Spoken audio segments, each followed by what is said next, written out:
Halo, assalamualaikum warahmatullahi wabarakatuh. Ketemu lagi di sini. Saat ini kita akan membahas latihan soal gerak pada benda yang tentunya sudah kalian kerjakan kemarin, ya. Baik, langsung saja kita bahas nomor satu. Berikut contoh definisi gerak yang tepat adalah A. Bola yang ditendang sehingga berpindah posisi dari tempat semula. B. Seorang penumpang yang menaiki bus yang sedang berjalan. C. Andi dan adiknya berboncengan naik sepeda motor. D. Sesama penumpang kereta terlihat asik mengobrol dalam kereta yang sedang berjalan. Nah, tentunya kalian masih ingat kemarin konsep dari definisi gerak itu adalah dilihat dari sudut pandang atau dari posisi, ya, dari posisi awal ke posisi akhir. Misalkan di sini ada posisi A, dia harus berpindah ke posisi B, ya. Kita lihat di sini yang paling cocok adalah jawaban yang A. Kenapa yang A? Lihat di sini bola ditendang sehingga berpindah posisi, ya, dari tempat semula. Nah, pindah posisi berarti pindah misalkan dari A ke B. Sementara yang B, seorang penumpang yang menaiki bus yang sedang berjalan. Nah, dari mana dia dilihat? Kita nggak tahu, ya. Nggak ada titik acuannya. Yang C juga sama, Andi dan adiknya berboncengan naik sepeda motor sama. Yang D, sesama penumpang kereta terlihat asik mengobrol dalam kereta yang sedang berjalan. Jadi antara B, C, dan D itu tidak ada titik acuan. Baik, kita lanjut ke soal yang kedua. Sebuah mobil melaju dengan kecepatan 50 km per jam selama 30 menit. Maka jarak yang dapat ditempuh oleh mobil tersebut adalah, nah, kita tulis dulu diketahui. Yang diketahui di sini adalah kecepatan, yaitu V sama dengan 50 km per jam, ya. Berikutnya adalah waktunya 30 menit. Kita diminta mencari jarak. Jarak itu adalah S, ya. Berapakah S-nya? Nah, tentunya kalian masih ingat persamaan V sama dengan S per T. Maka untuk mencari S sama dengan V dikali T, ya. V-nya adalah 50, T-nya adalah, nah, ini 30 menit. 30 menit kita ubah menjadi jam, karena di sini kilometer per jam bukan kilometer per menit. 30 menit adalah setengah jam. Berarti 50 dikali setengah, hasilnya adalah 25 kilometer. Jawaban yang tepat adalah yang D, ya. Baik, kita lanjut ke soal berikutnya yang nomor 3. Nah, Andi pergi ke sekolah naik sepeda motor dengan kecepatan 20 km per jam. Jika jarak rumah Andi ke sekolah adalah 10 km dan sekolah masuk pukul 7 waktu Indonesia Barat, maka pukul berapakah Andi harus berangkat dari rumah agar sampai 5 menit lebih awal dari jam masuk sekolah? Oke, baik. Untuk soal yang ketiga ini kita abaikan dulu yang pukul-pukulnya atau jam-jamnya, ya. Kita abaikan dulu. Kita cari waktu Andi itu pergi ke sekolah itu berapa menit atau berapa jam, ya. Lihat di sini kecepatannya adalah 20 km per jam, sementara jaraknya adalah 10 km. Kita tulis, ya, di sini V-nya adalah 20 km per jam. Kemudian S-nya, ya, S-nya 10 km. Nah, berapakah waktu yang dia perlukan?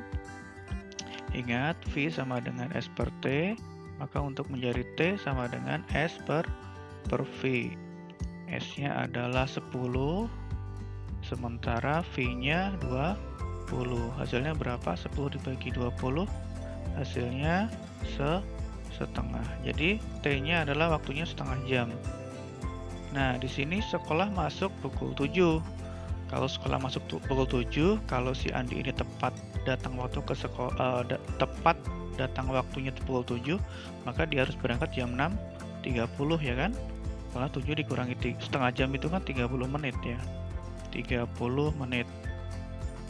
Nah, kalau dia datang tepat waktu pukul 7, berarti dari rumah dia pukul 06.30, kan? 06.30 ditambah 30 kan berarti dia pas, ya. Tambah 30 sama dengan 07, kan. Nah, 07 pukul 07. Nah, dia itu pengen datang atau harus eh, tiba itu 5 menit lebih awal. Maka keberangkatan ini kita kurangi 5 menit, ya kan? Berarti pukul berapa? 06.30 dikurang 5 menit adalah 06.25. Jadi Andi berangkat dari rumah pukul 06.25. Jawabannya adalah yang B ya. Mudah-mudahan kalian paham. Lanjut soal berikutnya, nomor 4. Berikut ini yang merupakan contoh gerak lurus berubah beraturan diperlambat. GLBB diperlambat. Ya, berarti kalau GLBB diperlambat itu kecepatannya nanti akan bertambah lambat ya. Yang A, buah yang jatuh dari pohonnya. Tentu saja semakin lama semakin cepat. Kereta api yang mengerem sehingga semakin lambat dengan perlambatan konstan. Nah, yang B ini adalah kecenderungan jawaban yang benar. Tapi kita baca dulu jawaban yang C. Boleh yang menggelinding dari ketinggian. Sama ya, nanti semakin cepat di sini. Yang D, sepeda motor yang berjalan dengan kecepatan 40 km per jam. Nah, ini GLB ya. Jadi jawaban yang tepat adalah yang B. Ini ya, jawaban yang tepat yang B. Baik, lanjut ke soal terakhir, nomor 5. Berikut contoh dari penerapan hukum Newton ketiga. Yang benar adalah hukum ketiga Newton itu adalah hukum aksi-reaksi ya. F aksi sama dengan min F, ini sama dengan min F reaksi. Jadi besarnya gaya aksi itu sama dengan gaya reaksi, tapi arahnya berlawanan. Di sini ada tanda min ya, ada tanda min. Nah, kita lihat contohnya yang mana? Meja yang didorong tetapi tidak berpindah tempat. Nah, ini berarti hukum 1 ya, tidak kemana-mana. Burung yang mengepakkan sayapnya ke bawah tetapi malah terbang ke atas. Nah, ini kecenderungan jawaban yang benar. Kenapa benar? Lihat, burung itu mengepakkan sayapnya ke bawah, ya kan? Aksinya ke bawah, tapi reaksinya terbang ke atas sesuai dengan ini. Ini hasil tadi min, ya kan? Jadi min itu menandakan reaksinya itu berlawanan dengan aksinya ke bawah, reaksinya ke atas. Coba kita baca yang C. Balok yang ditarik dengan gaya tertentu sehingga bergeser dari tempat semula. Ini bukan ya. Ini adalah hukum kedua Newton. Yang D, 2 ekor kerbau yang saling beradu banteng. Nah, ini kecenderungannya hukum 1 Newton ya. Ini bukan. Jadi jawaban yang tepat adalah yang B. Oke, baik, itu saja untuk pembahasan soal kali ini. Mudah-mudahan kalian bisa memahami dan video ini bermanfaat untuk kalian. Silahkan di-share ke teman kalian. Bagi yang belum paham, silahkan disimak lagi, diulangi lagi. Baik, terima kasih. Saya akhiri. Assalamualaikum warahmatullahi wabarakatuh.